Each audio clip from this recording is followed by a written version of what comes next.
دلوقتي بقى يا حبايبي بصوا الكفته بتاعتي خلصت اهي. بصوا شكلها عامل ازاي ولونها.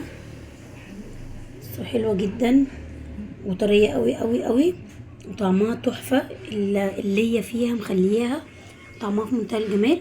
بصوا بقى عملت معاها ايه. عملت معاها سلطه طحينه كده اهي، وحمرت شويه بطاطس اهو، حبه بطاطس كده خفاف وصغيرين مش كتير. والكفته اهي اكل كده خفيف وغدا خفيف كده وسريع ولذيذ، ما يكملش معاكي بالظبط نص ساعه تكوني خلصتيه. وعملت طبعا السلطه القمر بتاعتي دي الجميله دي اهي. دي سلطه بصل وبقدونس وطماطم وسماق وملح بس من غير اي حاجه. الدريسنج بتاعها عباره عن ملح وسماق بس. حلوه جدا جدا السلطه دي مع المشويات ومع اي حاجه عايزه تعمليها في منتهى الجمال. طعمها حلو جدا والسماق مخليها طعمها في منتهى الجمال. بصوا اهي، قولوا لي بقى ايه رايكم في الكفته دي.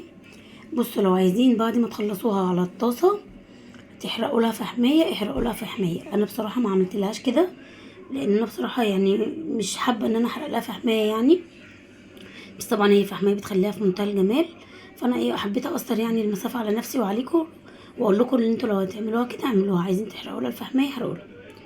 بصوا ايه، قولوا لي بقى ايه رايكم في الفيديو لو عجبكم.